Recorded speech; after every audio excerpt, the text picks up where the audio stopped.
We're now live. It says on the very beginning of every single Instagram post, live thing.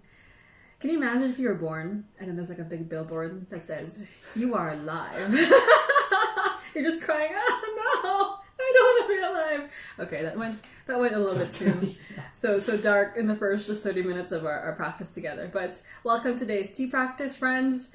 It's a lovely Saturday here from Las Vegas. And we are going to be doing one last tea practice kind of session as we're wrapping up the Chashi Challenge after 2 weeks here. If you guys haven't been part of the Chashi Challenge, it's just our practice in learning how to design tea sessions that are practical but also look good. And we've been going at that for the last 2 weeks. If you want to join, there's today. If you want to do 3 sessions today, it's possible. I still need to do a couple today as well. But in doing that theme, I'd like to cover a topic which I think is part of the whole designing that tea session, and which is do you use a filter or not?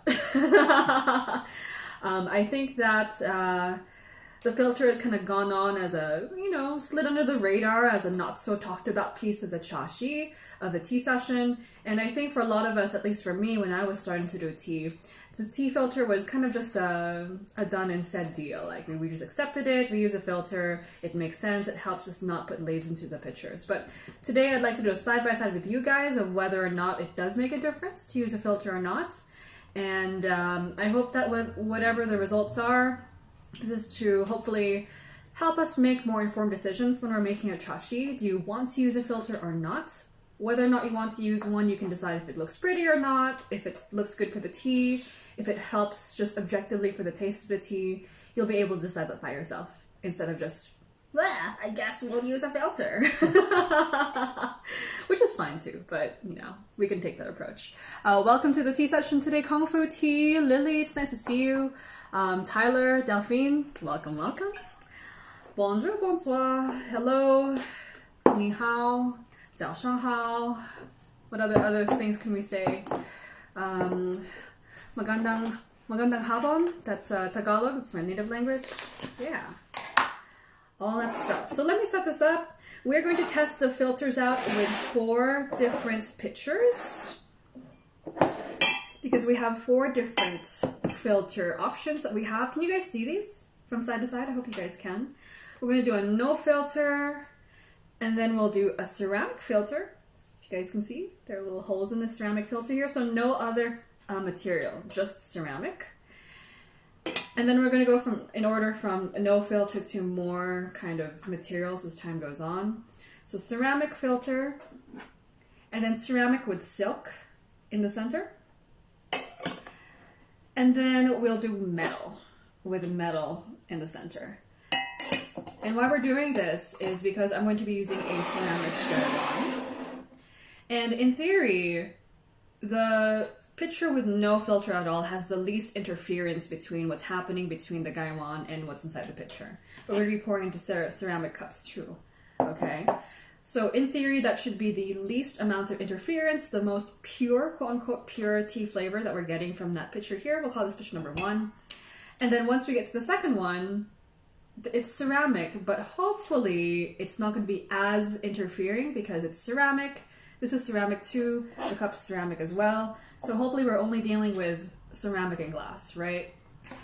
The tricky thing about filters is that whenever I think we go from a piece of teaware to another piece of teaware, and we're kind of like switching in between materials, the more kind of interference or influence those pieces have on the tea. But I want to test that out here with the filters. I believe it's true using clay. I've tested out ceramic into clay into glass cups, and the more that you kind of put the tea from one vessel to another, the more it kind of loses some kind of focus. But with the filters, I think, I don't know, it might be a little bit different because it's just a tiny amount of time that the tea is passing through. I want to see if that does make a difference. So in this case, it's ceramic. The tea is touching the ceramic, and then it's going to touch the silk filter for a little bit. But still relatively close to the gaiwan, mostly ceramic and glass. And then the last one is the metal filter, which I think is actually one of the most popular kinds of filters being used. So I'd say that most people use this metal filter. So we'll try that. Yeah, I think some people also use gourd filters. Have you seen those? The like hollowed out like wooden filters. I don't know what they look like, but they're like bamboo wood filters that have the silk on the inside as well. I bet they taste like wood, but I haven't used one of those. So if you have one of those, maybe you should test it out too. So yeah, what the results will be, I don't know. That's what we're going to test it out. And as always, when we do tests like these, I would highly recommend that you use a tea that you know pretty well. You guys know the drill. We're going to use a tea that I've used a lot, which is the single cultivar Saya Midori, that again, you guys have heard about this. I used last year when I was competing for Tea Masters Cup for the mixology portion of that competition. Translation, I used this tea a lot. Like I drank it and drank it and drank it until I got sick of it. So if there's going to be some kind of new result that we get using these filter pitcher combos, we're going to be able to see it pretty clearly because I know this tea pretty well. So yeah, let's get that started. And I will brew in the Gaiwan because if I use a Kyushu, the Kyushu itself will filter out stuff. So I usually like to use a Kyushu to filter out the leaves from my sencha. There's already a built-in filter inside, but I don't want that to get in the way. I just want to see what the filters themselves are doing. Makes sense? Anyone want to like review that? Make sure you don't have any like experimental holes? No? Yeah? The exact same picture? Yeah, they're all the exact same picture, exact same cups, exact same girl. Apparently I can't say the word exact very well. Exact. And then we're going to preheat all of these guys up. Barita 8, Journey with a Cup, and Dino Lencioni, welcome to today's tea practice. Let us know what you guys are brewing up as we're continuing to set up the experiments. I'm just going to preheat these guys up. We've had some tea today so far. Delphine, if you're still here, we've had the 2008 Jingmai Biologique.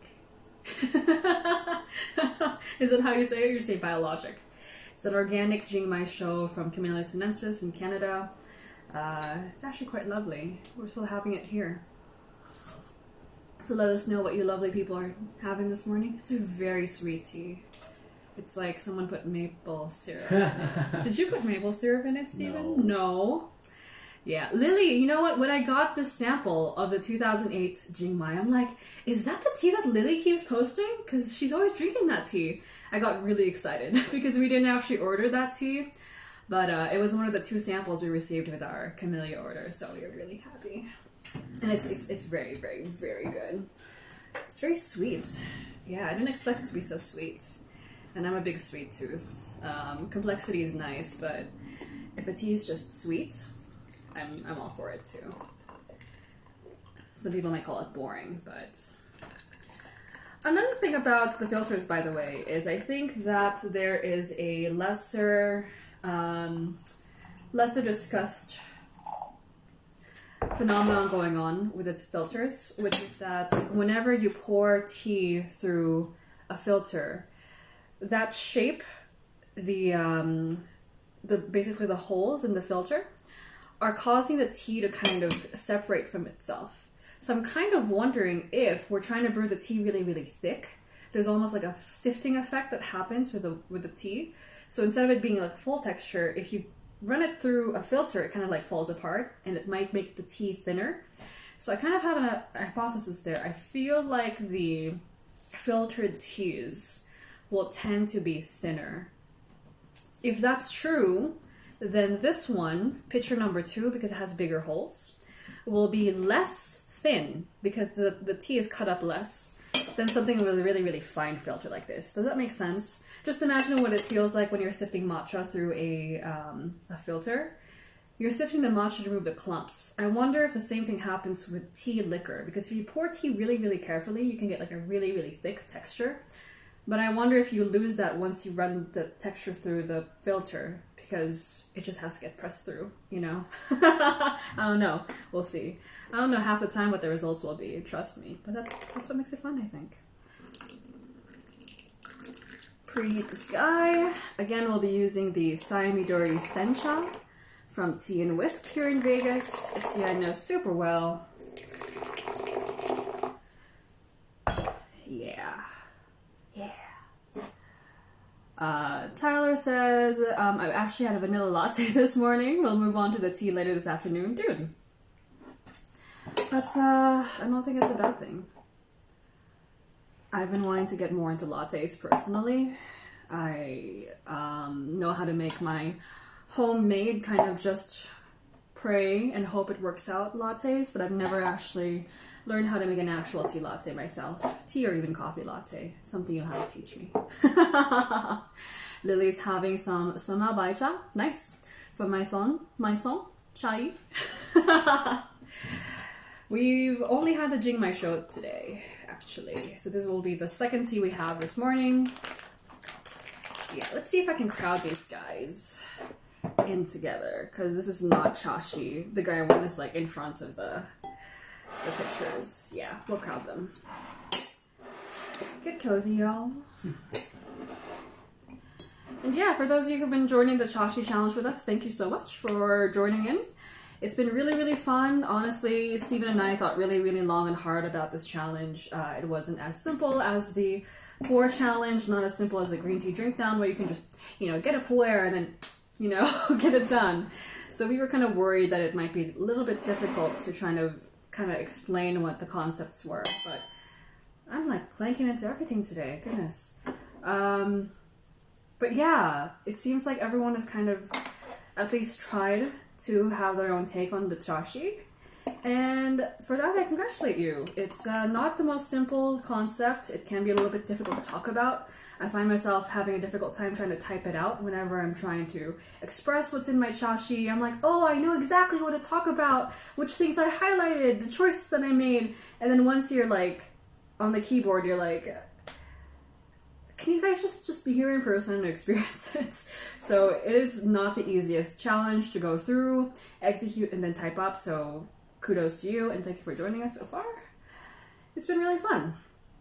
The challenge ends today, so I need one more actually to finish my 3 Chashi. And yeah, when in terms of this experiment that we're doing right now, think about what you're trying to achieve with your Chashi. Of course, obviously, using the filter will enable you to make that liquor in the cups look really, really beautiful, really clear, which is a big deal for a lot of people. Some people just hate having leaf of any kind in their cups. It really bothers them. I say them because I tend to just not bother with the leaves in my cup. I'm just so used to it, but sometimes I forget that it does bother people, and it's really important for us, especially when we're brewing for other people, to kind of factor in what other people might be feeling, thinking, wanting from the tea session, not just ourselves. So I usually use filters mostly when I'm with other people who are not used to the leaves in the cup. Alright, Sentan the guy one. We're dropping it. Ooh, we're slowly running out of this, Stephen. I'm so proud of us. We'll use like a hefty amount. So what I'm going to do, I'm just going to do successive brews over and over again, and then kind of pour them into each pitcher. Does that make sense? Go 1, 2, 3, 4, 1. 1, 2, 3, 4, 3, 2, 1. Will that be okay? Can I do that? Or is that not good enough? Yeah. I think that should be good enough. You guys think so? Speak now, forever hold your peace. Yeah. You know what? We could even just put the pictures on the cups, but that's not how it's usually used. So we'll just use our regular use scenarios to test out. So we got these guys preheated. If you wonder why we go through so much water, it's because we're trying to preheat these babes. Whether or not you preheat, just make it consistent if you make these tests happen. And then we're going to brew.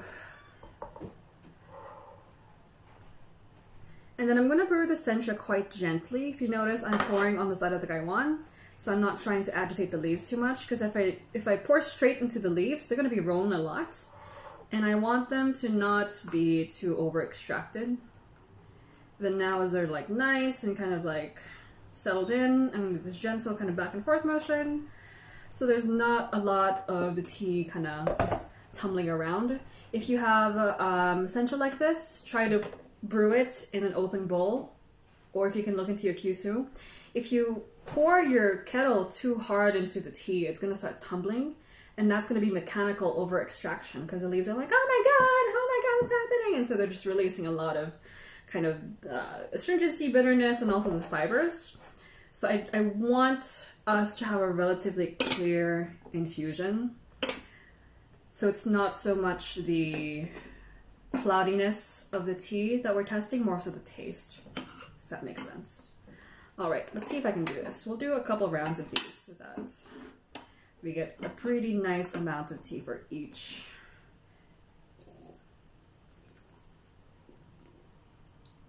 I'm curious to see if the colors will change. I'm gonna be really surprised if the color changes. Okay. Wow. Sencha with a Gaiwan is definitely doable, but it's not easy, especially with 4 different pitchers. So bear with me while we go through this process. Okay. And then we'll do another brew.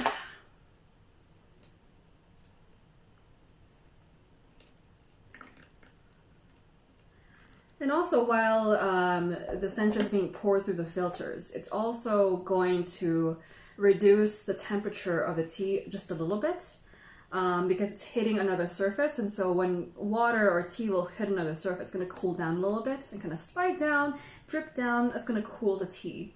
So in theory, I think pitcher 1, which is a pitcher with no filter at all, is going to be the hottest liquor because you're just pouring straight from the Gaiwan in without anything in between. So lots of little things that you can think about when it comes to testing these. Okay, that's a better pour on the Gaiwan for sure.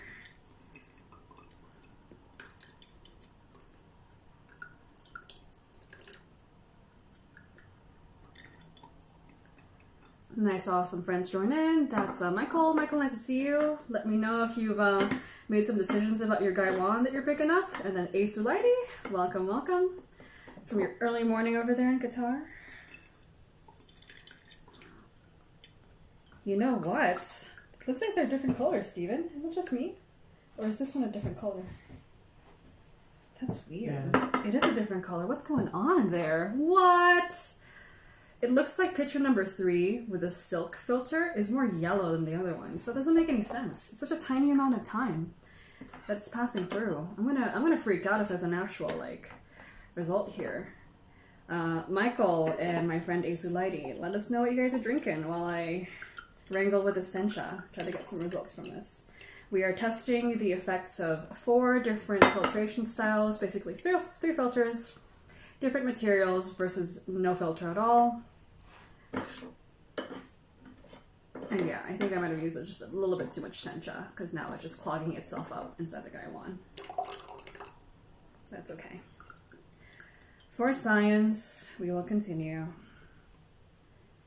And I'm making sure to just make the same movements for every single pitcher. So you'll notice that I'm having to kind of squeeze out some of the droplets as I'm trying to brew. It's not perfect, but I think we're getting there. I typically don't use a filter. And if I do use a filter, it's going to be the ceramic silk one. I don't use the ceramic with under the holes very much. It's a little bit too big. I don't like the look of it. It looks like a hat.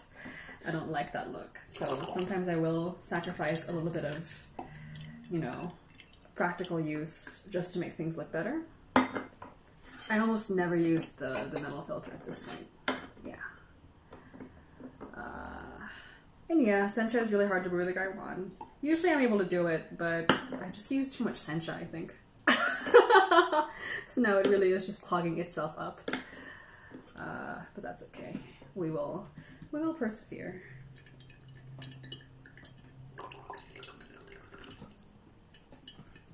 I think we got enough data now, right, Steven? Yep. My hands are burning.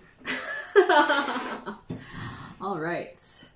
Let's see. Bailey Steves, nice to see you. Eric, nice to see you this morning.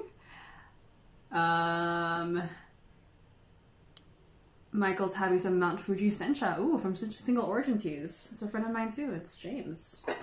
It's so nice to see everyone drinking each other's teas. Always makes me super happy. All right, so I'm curious. We got our gun. I want to see if we can measure the temperature between each. I wonder if this is the hottest. It's not gonna be perfect because these guns aren't the best at measuring through glass, but I just want to see if there's any difference at all. This is 55 degrees Celsius over here. 56.9.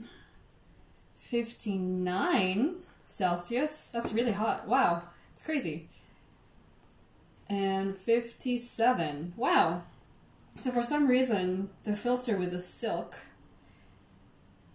is the hottest by a couple degrees Celsius. I'm not sure if that's really true or not, because, again, those don't really measure very well through glass. I don't know if there's a solution for that. But maybe we can measure the cups as we pour into them, Stephen. All right, so pouring into the ceramic cups now. Wow, it's really dark. Everything I tried to do to try to make the sencha less cloudy was totally mitigated by the crazy sencha and gaiwan brewing, by the way. So take that with a grain of salt. But yes, for some reason, the corn silk filter, or silk filter, I'm not sure if it's really silk, but this quote-unquote silk filter is the most yellow. I think it just captured the most sediment out of all of them, is what it is.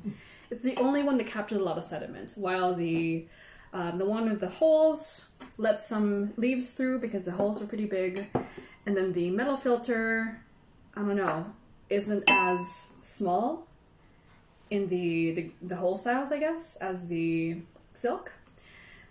So in terms of filtration, the best one was a ceramic with a silk, this guy here. And then the metal, and then the ceramic holes, and then the no filter, of course. So let's give these a try. So just for appearance-wise, okay, if you're looking for a really good appearance on your sencha, the ceramic with a really fine silk filter. This is not metal, this is silk. Very, very fine holes. Brews up a really, really clear glossy. So very beautiful looking. Which is important too. It's not just all about taste. I will say that the others are kind of like murky looking, so if you're trying to present, you know, the tea at some kind of conference or for your friends who are having tea for the first time, I think any kind of taste improvement, as minor as it is going to be better off, you know, just highlight the visuals, I think. But if it's for you alone, especially if you're trying to look for the flavor of the tea more so than anything else, I think this is what this test is for. Yeah, different levels of murkiness. Wow, okay, let's see how this goes. So for those of you who joined in, picture A or TA, no filter, and then number, am I doing letters or numbers? Let's call it A, no filter, B, ceramic filter only, C, ceramic silk filter, D, metal filter. So let's put them again where they're supposed to be so you know what they are. Hello to you, Shiloh, Meme Fine Teas, Benjamin the Orozco, NTHLSPPN. I wonder how to say that. Nitholspin, welcome. And Mass Deem, welcome to today's tea practice. Just trying to figure out if these filters make a difference. Okay, even with the fact that we used boiling hot water and those atrocious steep times as I was trying to steep out the sencha, it tastes pretty good. It's a little bitter, a little intense, but it's really not that bad. So no filter.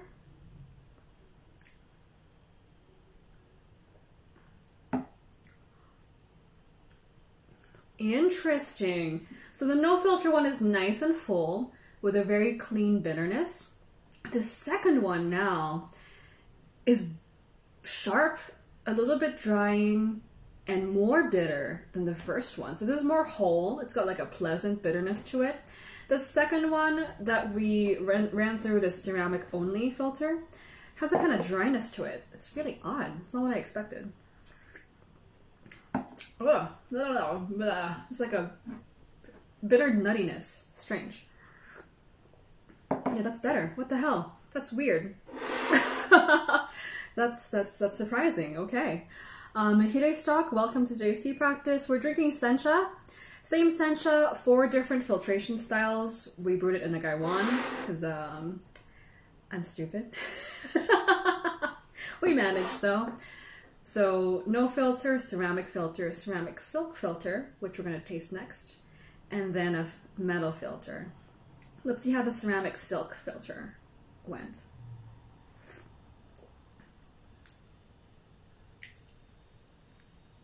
Oh god, why is that so bad? I wonder if it's just a buildup of the tannins on my mouth. Does green tea have tannins? It must have, right?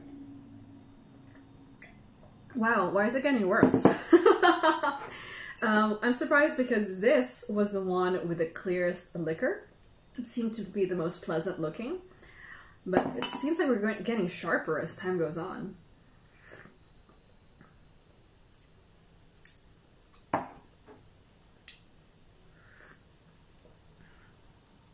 Okay, so that's not as bad as this one. I don't know why.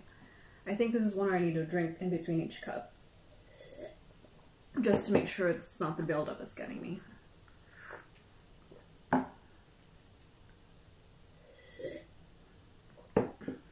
Okay.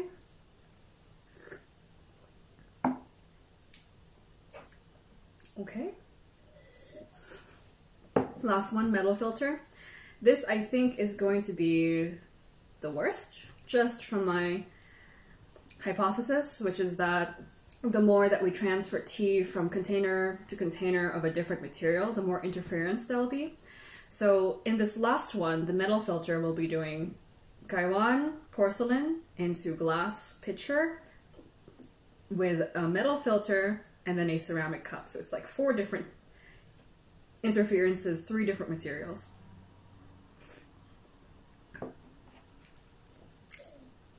Wow, that's not very good at all. And then Eric says it might be because of the cooling off. As we drink first to last, we're going to go the other way, as we always do.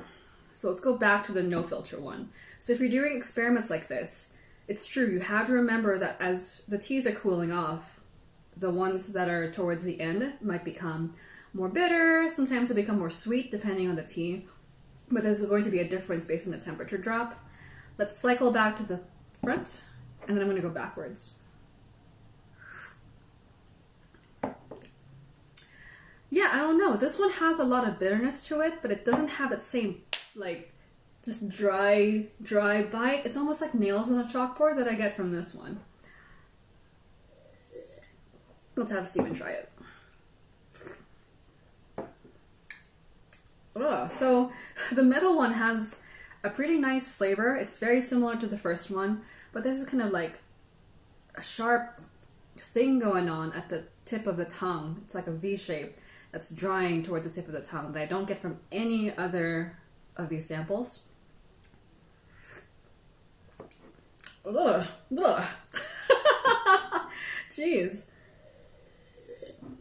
And yes, we brew the sencha very strong, but all of these should be relatively similar in terms of the infusion time, because I think I did my best to go back and forth.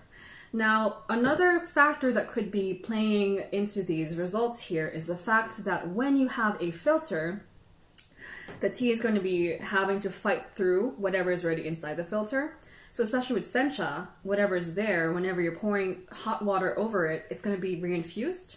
And also it's going to be pressing against itself, you know? So when I pour tea, any tea leaves will hit the tea leaves that are there already. They're going to get clogged up. It's going to take a little bit of time for them to drain out and fall down, which might be another cause of them just over-extracting themselves. So it could be that, like kinetic force. Is kinetic the right word to use about it? Physics, rather than materials, okay? Or it could be the metal that's going on, right? Same thing for the ceramic silk one. See how clogged it got? This was completely clean when we started.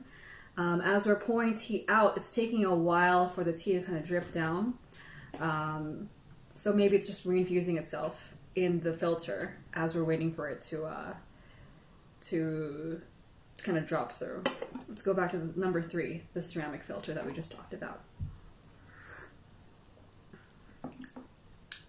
See, it's hitting a different part of the palette, which is so interesting. It's the same tea, but this one's less aggressive than the metal filter, but I would say more aggressive than the no filter one. This one's just an overall like big dryness, I guess. But remember that these are exaggerated results because of the way that we brew the tea. In your daily tea practice, it's not going to be as extreme, I don't think. But I think it's good to do these experiments with that kind of extreme built into it so that we're able to more easily see the results.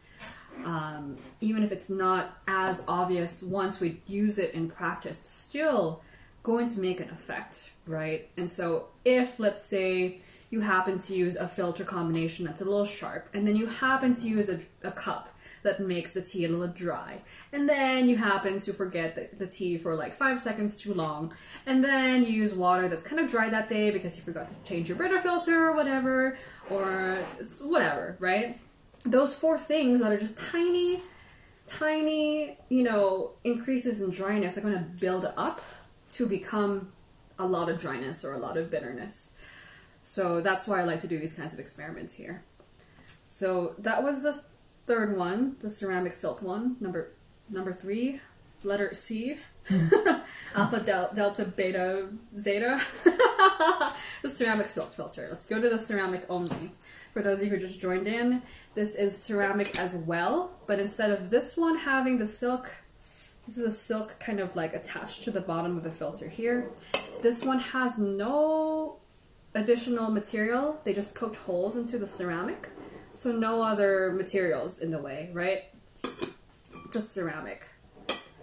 So in theory, it's the same material as our cups in Gaiwan, right? So it should have the least interference with the flavor of the tea. But remember that even different kinds of porcelain will be different kinds of qualities. So that's why I typically don't really like to use a filter very much. But we'll see, let's taste it. We've been working backwards from here.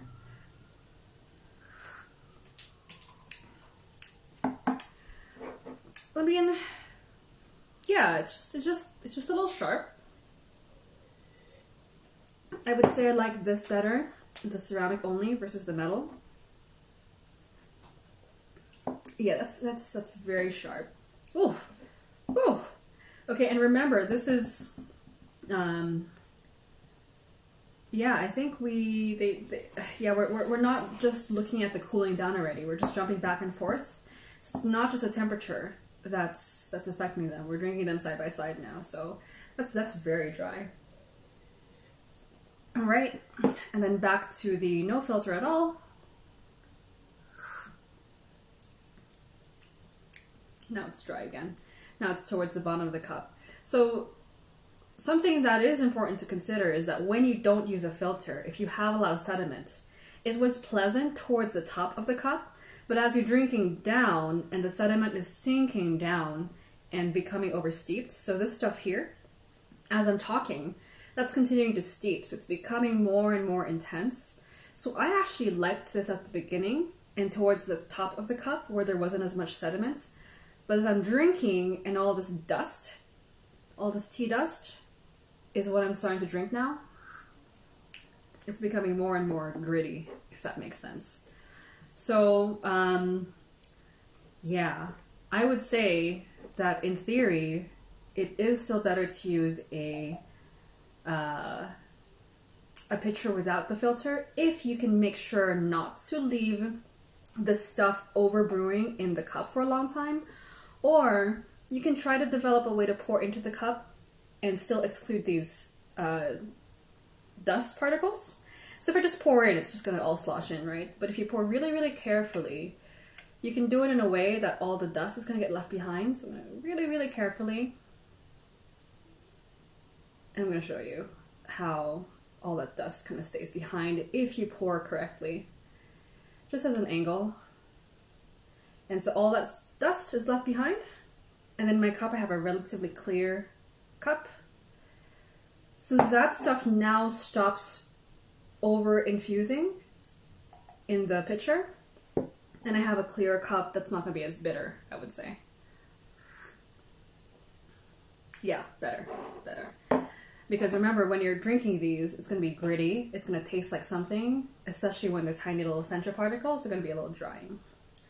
So lots of little like things you can play around with. I would say still I'm ruling out the metal filter. It's not my favorite. I kind of want to test this out with another tea that's not so gloopy. You want to do it? Yeah? Let's test it out with a tea that doesn't have as much sediment, so we can test out just the effect of pouring the liquor through the filters. You guys want to do that? Yeah, I think I want to do that. Let me know if there's a specific tea you'd like to test out. I'm thinking oolong. An oolong with a lot of bits. Because with the Sencha, we now see how the sediment, the bits fallen out from the leaves, are interacting with the cup, right?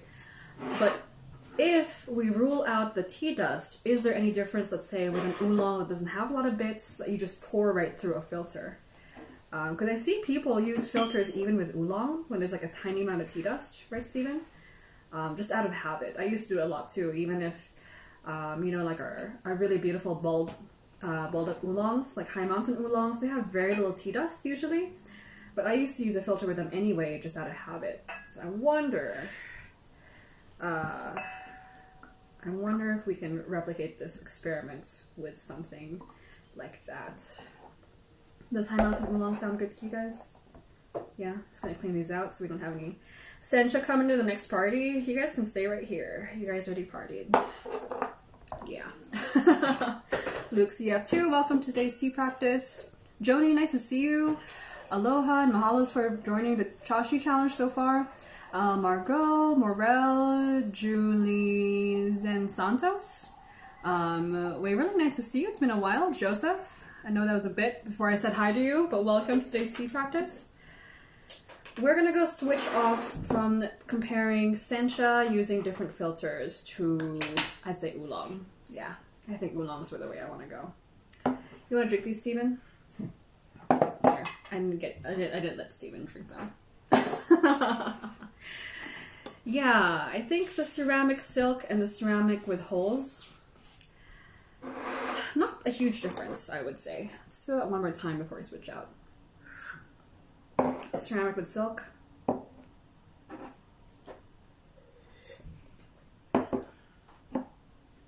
Ceramic with holes. You know what? Actually, I'm going to say that the ceramic with silk is the better performing filter. Because even if you're adding another material, and you know, I'm kind of like, I don't want to add extra materials to the tea brewing process. There's a silk screen right here, right? Because you're already filtering, you might as well use a filter that works well. With this one, with the holes, it's almost like, I want to use a filter, but not really. So it's like, you're getting like the middle ground that's not as effective either way, because you're not pouring straight without any interference, but you're also not catching the bits. So it's like the worst of both worlds. You get the bits, and then you're still filtering. So I think this is the best one. And this is my favorite filter, that's for sure. So point goes to, I think, no filter at all. And if you have to filter, a ceramic filter, ceramic frame with a silk insert, I would say. And this is not an uncommon kind of filter to find. I find that the metal ones are more popular. Does anyone use metal? And if any of you use these filters, please don't just listen to me and go home and throw out all your filters.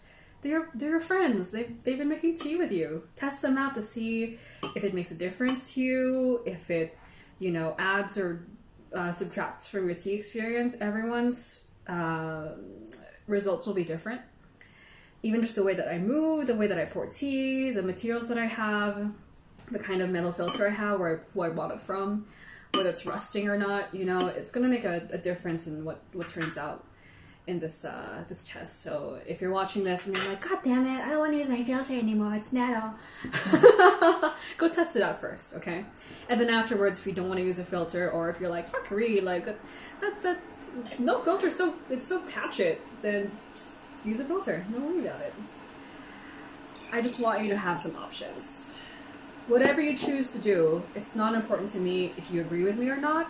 What's important to me is that you also test it out and you also make some like confident decisions, you know. Plus, if we're all the same, it's boring. I want to all be the same. One day I'll wake up and like everyone brews like me. It's gonna be horrible. I'm gonna be really bored. Okie dokie. You want me to use a new set of pictures? If you've got them clean, that's fine. We're getting them clean, yeah. For those of you who just joined us, let us know what you guys are drinking. I think we've had some people doing somehow, was that a white tea, Billy? Somehow Baye. Sounds like a white tea. Baye, white leaf. Am I forgetting the name of that tea? Some lattes going on this morning. You guys make me want a Hojicha latte so bad right now. And yeah, I'm just cleaning the pictures for our next test. We're gonna try doing oolong this time. Just to see if the results are different. If we use a different tea. Da da da da da. Alrighty. So, hats off to me. I just finished all 72 hours of The Office with Steven. Whenever I have a new friend or I'm dating someone new or just like I want to get to know a person because I really like them and I want to get to know them and what their likes and dislikes are, it's kind of hard to be like, hey, like tell me all your deepest life secrets and all your thoughts and feelings and what you think about the world. I find it easier to ask them if I had to get to know you through a show, or if there's one show you want me to watch to like connect with you, what one show is it? What piece of media, whether it's a book or a podcast or a movie or a TV show, what is it? Of course I do this mostly with the people I'm dating. Yeah, more or less everyone I've ever dated. And then I dated someone who said Game of Thrones, and I'm like, fuck, Game of Thrones is so long, are you kidding me? Like, I even read the Wikipedia for Game of Thrones, because I didn't think that I'd ever watch it. So I just went to, like, wiki it, so I had some idea of what the show was, but he told me Game of Thrones. So I did watch Game of Thrones, I got into it, and then, like most people, I got out once last year happened, which is really sad. I'd even changed the dates of my Taiwan trip, so I didn't miss the launch day of Game of Thrones. Wow. You remember that, Steven. Don't act like you didn't know. But Steven's was The Office, and I'd never seen it before. And I'm one of those people that people are like, oh my god, you've never seen that? How is that possible? And I don't know, I just don't watch a lot of TV shows, I guess. Number one, I didn't grow up in North America, so a lot of the North American shows, you know, weren't as popular to me growing up. So there's that. And then I tend to like to read more than I like to watch TV. And if not, I do like watching J-drama. Me and my best friend, she loves like Japanese dramas. So I've watched my fair share of Japanese dramas growing up. Like Great Teacher Onizuka and stuff. All the weepy Japanese ones I've seen too, where like the girl falls in love with a guy, but she's got cancer or something, so she's gonna die anyway, and the guy is like this not curable, horrible person, but he falls in love with a girl, and she teaches him how to love, and then she dies, and then it's okay, because at least the guy learns how to love and stuff. They all have the same plot. And I don't know why I sign up for those, because it's gonna be heartbreak either way. But yeah, I just finished The Office. And I think now I'm going to have Steven watch Avatar: The Last Airbender. Yeah, it's my turn. It's my turn for a show. I think it's a pretty good choice. It just so happened that Avatar is now on Netflix, which is great. Which also was another show that someone else told me to watch as their, like, getting to know you show. That was Dale's getting to know you show. He was like, you need to watch Avatar: The Last Airbender. So almost all the media I've ever consumed is based on someone else telling me to watch it. Yeah. So that's up next. And also up next for our tests is, let's see, I also know really, really well Jade Mountain, which we will try out with the 3 filters again. So, no filter, number 1, letter A, number A, letter 1. So 1, no filter, 2, ceramic with the holes, 3, ceramic with the silk. Now that we've thinned it out, you can kind of see the silk a little bit better. See this? It's very, very fine. So it doesn't let a lot through. This is probably my favorite filter if I had to use one. I typically choose this one. And then a metal filter. Okay, very standard one. For the record, these are all very cheap filters. I don't have any fancy ones. I know that there's some like copper hand-hammered ones from Japan that are really gorgeous. They're like $60 a filter. At least. Have you guys seen those? I kind of want one, but I also feel like it's going to be a pain to clean. Yeah, alright. So, first time we did the sencha. This second round, I want to pick an oolong that I know really well as well. High Mountain Oolong. Okie dokie. Just rinse out these cups. And then with the High Mountain Oolong, I'll show you the leaves in a little bit. It's going to be less about how well the filters do with the liquor, because there's not going to be a lot of dust, right? It's going to be mostly the tea. And more of the material, I hope. And then maybe we'll test out that theory that if you pour it into the filters, there's something that's cutting through the texture of the tea, making it feel more thin. I didn't feel that or observe any differences in that way for the sencha, because I think it was just way too intense. But here, I'm going to try to brew the sencha. I'm going to try to brew the oolong just a little bit more gently, so I can get some kind of more like clear result. The sencha is pretty intense. A lot going on there. Yeah. You can brew sencha using gaiwan, but don't use too much sencha. And use like not like a deep steamed sencha, because a deep steamed sencha has a lot of dust in it. That Samidori sencha was deep steamed, so that's why we had just dust everywhere. Okie dokie. Jade Mountain, Dongpian. The other tea I brewed last year for the competition. And again, competition or not, I'm just picking a tea that I just know really well. Like, I think everyone should have a tea that they just know like the back of their hands. Like if someone brewed it for you and said, hey, this is Jade Mountain Spring Harvest, you'd be like, no dude, it's Jade Mountain Winter Harvest. I know that tea. You just know. I don't think it's realistic for all of us to master every single tea, but find like a best friend tea. Like you just know that tea so well, and then you'll be able to use it for all your experiments. Another fun thing about having a tea that you know really well is you can see how it changes over time. Maybe you can't have it forever, but as you get the next harvest from the same producer or from the same company, you can see how it changes over the years. You can see how it changes over just time, like if it ages or it doesn't age well. Storage, you can test it out in drinks and ice it, cold brew it, ice brew it, just everything. And it's really fun to see how one tea can kind of develop based on how you brew it. And that's when you have that tea that you know super well, that's when this kind of experiment comes really in handy, because your tiny micro adjustments, the water that you use, the way you pour, the material you're using for the filter, the temperature of the water, where you pour on the gaiwan. Is it on the side, in the middle? Do you tumble it? Do you spin it?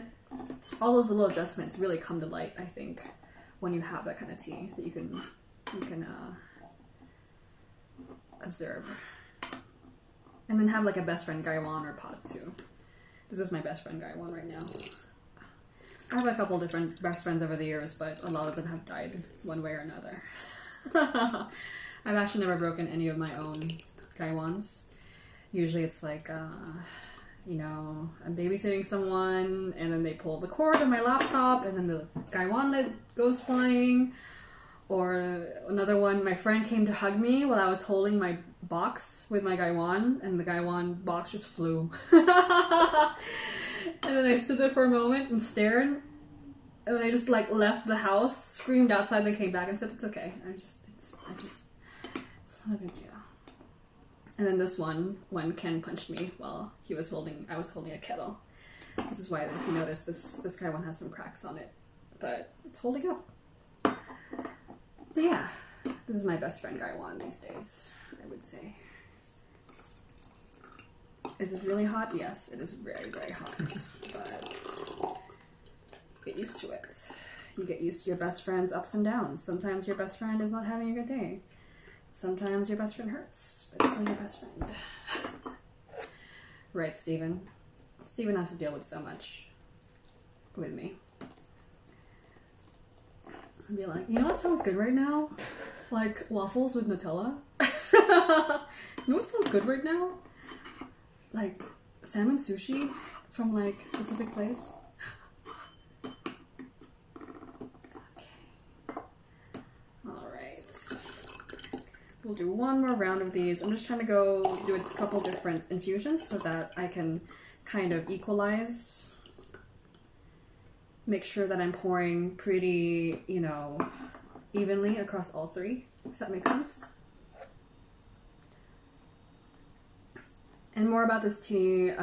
This is a Winter Harvest High Mountain Oolong, 2018. It's one of those winter sprout, they call it, or winter petal. Like the second harvest of winter, when the winter cools down just enough or warms up just enough for the tea leaves to do one more harvest, one more flush. It's a very, very sweet, very delicate winter oolong from my teacher in Taiwan. Man, we would be in Taiwan right now, but it's okay. That's life, right? Okay. I need to sneeze. I almost cried. No, I just needed to sneeze right there. No, we're good. Crisis averted. So again, we're testing out no filter, ceramic filter with the holes, ceramic filter with the really, really fine silk. If you notice, there's very little sediments coming out from this tea. That's all that was caught in that filter over the 4 steeps we did. And then the metal filter. All right. So all of them are relatively clear. You'll notice that the one without a filter does have some dust in it, but not very much. I think it's just a tiny amount. Do note that some people do really prefer for the liquor to be crystal clear. It could be like a cultural thing. For example, in Japan, I know that a lot of the sencha-do, like the practice of brewing sencha, they like to have the sencha look very, very clean, depending on the school, depending on the person who is brewing. So just adjust depending on what you'd like to present, what you'd like for it to look like. Of course, the clear the tea liquor is without any dust, like a really, really clean, absolutely no dust at all. Looks very beautiful, but you have to balance that aesthetic versus the practical, I think. All right, this tea makes it very easy because there's just such little dust. It's such a perfectly rolled tea that even if I'm not using a filter, there's not very much dust to contend with. It's crystal clear here with the silk filter. It does look very beautiful. You can't deny that. Like no dust, not a single speckle at all. It's pretty. Alrighty, let's try this out. Are they different colors? They kind of are. That's weird. Why is this one so dark? Right, Steven? This one's darkest. I don't know why. Huh, that's weird. Maybe it's just the angle. It's just a tiny difference. I'm not gonna consider it significant. Let's taste it. So to account for what Eric was pointing out, it might be the temperature that's affecting the results. I'm gonna taste from the metal down to the no filter. So metal, ceramic silk, fine silk filter, ceramic big holes filter, and then no filter at all. This tastes so good. Wow. Okay. It's pretty pleasant.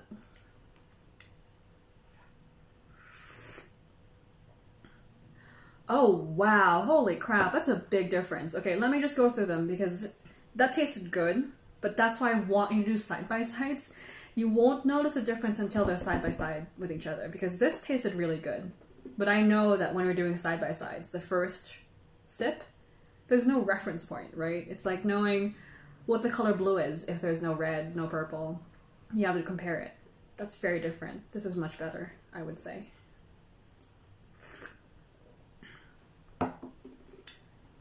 Interesting.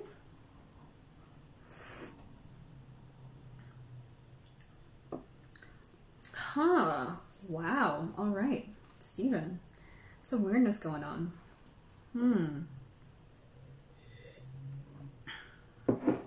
So I like these two. I don't like these two. Let's do the side by side again. Ceramic with a silk filter, and then no filter at all.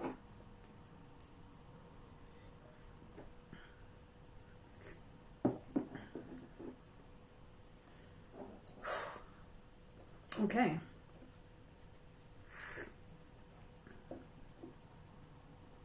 So those are the one I like. Let's go back to the one I don't like. Then I'll sum up the results because it's very subtle, but it's significant. Okay. Yeah, definitely the metal one is sharp.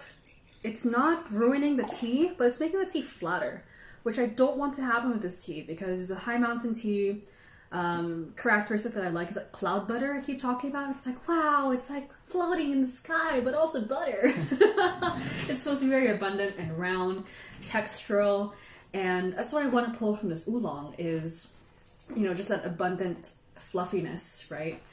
And with the metal, it doesn't ruin the tea. Trust me, it doesn't ruin it, but it just kind of like just flattens it a little bit, that it takes away from that full kind of like buttery effect. If we go back to the ceramic with the silk.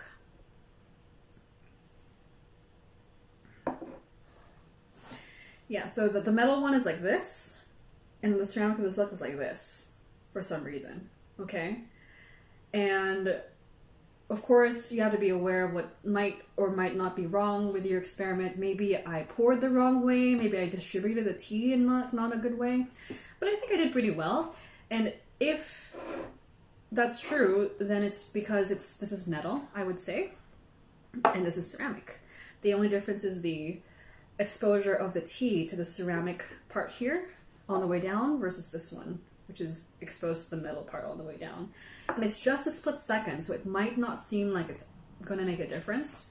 But because, I don't know what the chemistry of teaware is, but there's a different chemical composition on the surface of these two items. And that's going to interfere with what's happening in the tea, okay? This is a finer filter, though, and this is a slightly bigger filter. So, does the size of the filter, whether it's fine or super fine, make a difference? I don't think it makes as much of a difference as it does what the material is on the filter itself, okay? Now let's go to the ceramic. I didn't like this. I don't know why. Because this is actually from the same set, okay?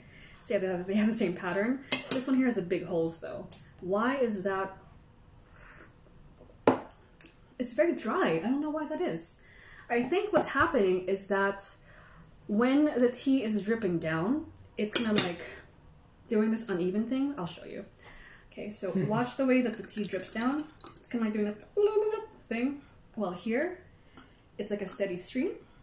It's a little more, just a little bit more even. Here, there's like a big hole, big gap, big hole. So the tea is kind of like, whoa, what's going on? At least with this one, it's falling through evenly. I wonder if that's just kind of like that small amount of agitation is changing the way that it's coming through. I'm not 100% sure. You really need to test it. But there's all these little tiny adjustments that you can make with the tea. Tea is just so subtle that a small amount of like movement, small amount of adjustment with the way that you pour the water in will make a difference. Someone should go talk to a water physicist. Is there such a thing? A water physicist. To see what's happening. I can't explain why, but what I know and what you can tell, even if you're not a water physicist, is the fact that these two are the best. I think it's because they do best what I want them to do. This one filters, and it filters really well without adding an extra material, right? It's both ceramic. Ceramic like my cup, ceramic like the Gaiwan. So it's doing a good job for me. And then the no filter at all. It has a more pure, just kind of like actually expressing the tea taste. So I hope that this was a little bit interesting to you guys, illuminating. Please go do your own tests with these. Let me know what you discover. I appreciate you guys joining me for this test today. And yeah, we'll see you next week for another tea practice. Thanks a lot. Have a nice weekend. Goodbye. It's interesting.